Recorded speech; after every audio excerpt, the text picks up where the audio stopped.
Well, Julianna, plenty to talk about. But what I wanted to ask about first is you guys just stared down, right, for the first time since the fight. Yeah. What did it feel like, and like how different was it from the first time? It wasn't different at all. It felt great. Really? Yes. It was.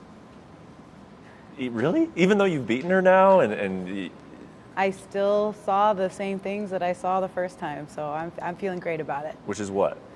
There's just some things that you just got to keep to yourself, especially being like a person who's trying to fight the superstitions and trying to be like, don't believe the superstitions. But there's a little bit of weird fighters. There's a little bit of fighter superstitions that I saw that made me feel really great. I'll just say that. Interesting. And yes. You saw him again. Yes, I saw him again. Huh. How do you think that? I mean, when we talked to you, where was it, in Anaheim? And you had that great part where, like, oh, she's changing gyms, and you're like, this is zoo, huh? And yeah. like that clip kind of went out there a lot. But how have you interpreted like how she's handling the loss? How do you think she's doing? I think she's probably stung a little bit. She's probably stung, and especially with the help of the machine building her up to be this unbeatable force. I think that it's really kind of played into her head a little bit, and I think that. That's the beauty of fighting, is we get to run it back, we get to hush the naysayers up one more time, and we get to do it all over again. And so if there were doubters before, they think that it was just a fluke, no problem, because we're going to do it again. You do like analyst work for ESPN, for different entities.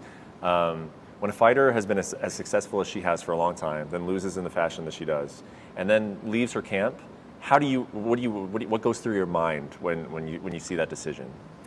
I think that it's almost a little bit sad, because when you are so popular and so dominant, and you are in this gym that is like a McDonald's one-stop shop for all of these fighters, it's like you can't even go into the gym anymore and train because you don't know who has your back. Are these people talking about me? Are these people gunning for me? Is this person really my friend, or are they going to go tell somebody else about what I'm doing? And I think that happened to her, and so she doesn't trust anybody in there. It's like, at one second, she's training with Kayla Harrison, and they're the bestest of friends. And then the next second, they're talking about fighting each other for this $1 million fight. And it's like, who needs enemies with friends like these? It just doesn't make sense. And I'm sure they probably felt in a situation where it was like either Kayla or Amanda, or even aside from Kayla, Amanda's in this gym where she feels like she can't be herself and train how she wants to because there's all this eyes and attention on her.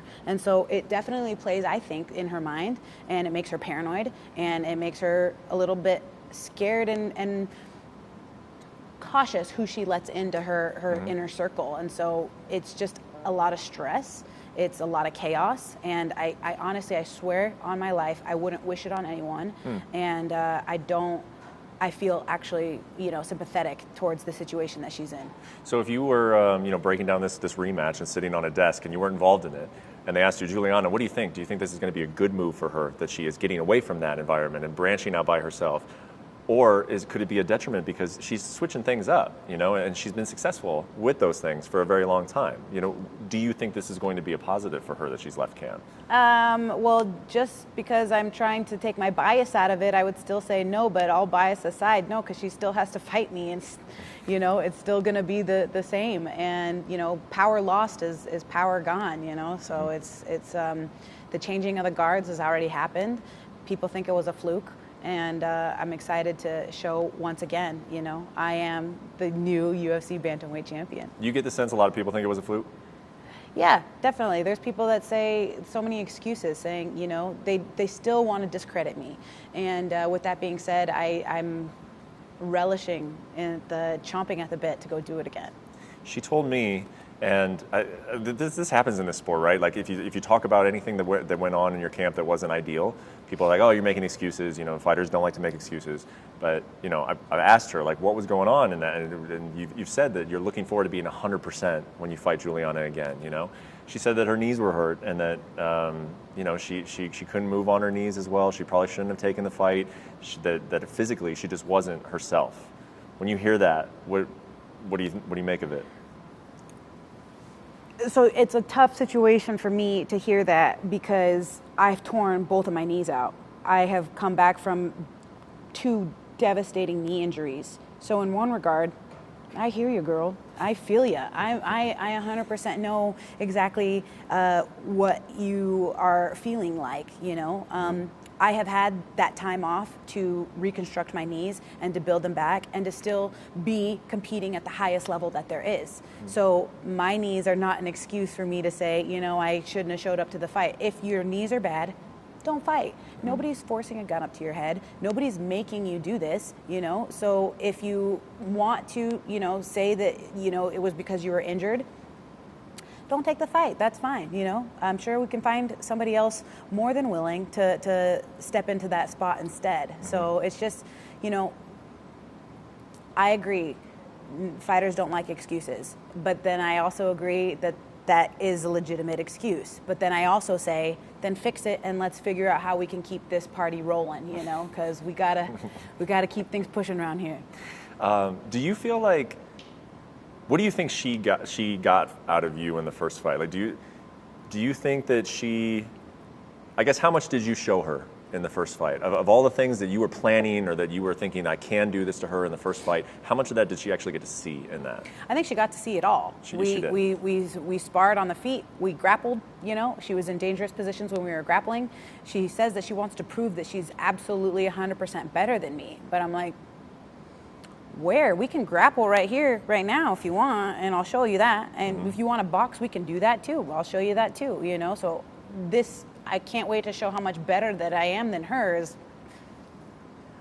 Where at? You know what I mean? Where do you think that? I don't think that. I don't agree with that. And so, again, a beauty of fighting. We're going to go find out, and we're going to get to do it all over again. How would you say the dynamic has changed between you two, just in your interactions or how your feelings towards one another? You know, my feelings are exactly the same as they were before. This is not personal. This is not something that I hate her and I have all this animosity against her. It's nothing of the sort. You know, we're fighting. We're both fighters. We're both competitive. We both want to win. And this is a sport, you know. So maybe back in my younger days, perhaps when I was on The Ultimate Fighter, I had to get up and find a reason to I want to, you know, gouge this person's eyeballs out.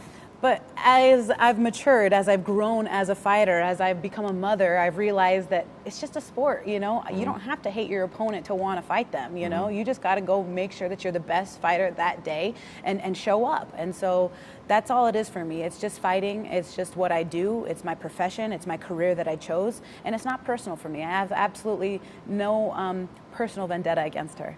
Do you think that there's an advantage to be won or lost by spending this much time with somebody? Like, and you're very familiar with the show. Like, do you feel like when two guys or girls who are going to fight get to know each other really well, that like there is a possibility of someone getting an advantage, or is that just something that we kind of make up to talk about?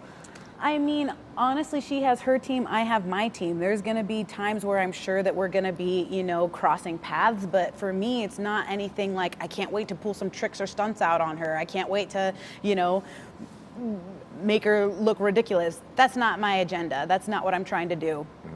I know on The Ultimate Fighter, they love to see that kind of stuff, and for some reason or another, that stuff will start sprouting out. If that happens, we'll address that when the time comes. But for me, this is just a chance for me to give back to the fighters. This is a chance for me to have my team be the most successful that they can be and kind of give them those little cues and tips and tricks that I wish that somebody gave me when I was on the show. So, you know, whether you consider that an advantage or not an advantage, I have gone through this tournament style before. I have gone through the rigors of this tournament. I know what to expect, and I'm excited to give back to my team and to watch this new generation of fighters crop up into the UFC and help them, you know, on their journey as far as being UFC fighters. You were unbelievably confident going into the first one. Is it even possible, though, that you are slightly more confident now because you've done it? Like, you did do it against her, or does it feel the same? It feels the same. I'll tell you this. Not only can you never underestimate somebody, but you have to expect that person to be their best on that day. So I was preparing for the best Amanda Nunes that the world has ever seen. I am absolutely preparing for the best Amanda Nunes that we're going to see a second time, and I take it very seriously. I am not resting on my laurels. I am not by any means content with winning the belt because I had already expected myself to win that belt. I am not sleeping with this thing and thinking that this is the best thing ever. That's cute. Done it. Check. next. We got to move on to the future. We got to move on to what's next. And what's next is defending my belt and taking Amanda 110% serious, just like I did the first time. And I'm absolutely addressing her as a massive threat. And I'm just as hungry as I was in the first one. Yeah, yeah.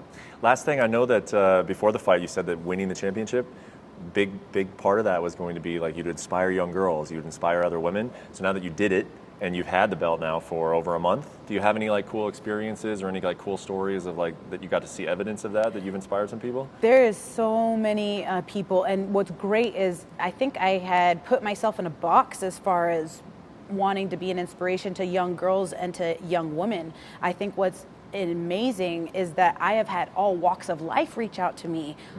Young, old, male, female, that are just so inspired and so motivated by my win and doing virtually the impossible. What they said I couldn't do, I did. And to get that feedback from all sorts of people, men, women, young, old, it doesn't matter. People have been reaching out from all parts of the world, telling me how inspired and motivated they are by my performance. And that to me is another reason why I do it. That to me is the icing on the cake. That to me is more gratifying than any belt, than any amount of money. It's just knowing that they like me. They really, really like me. Well, it's cool. It's cool talking to you. I mean, I remember right over there was where we had that interview. And you were like, I am going to win this belt. I cannot wait. It's going to be my life's work, all this stuff. And now sitting here and you guys are coaching the Ultimate Fighter. It's very cool. So congratulations again and enjoy the season. Thank you. I appreciate it. Thank you. Thanks for watching ESPN on YouTube. For live streaming, sports, and premium content, subscribe to ESPN+.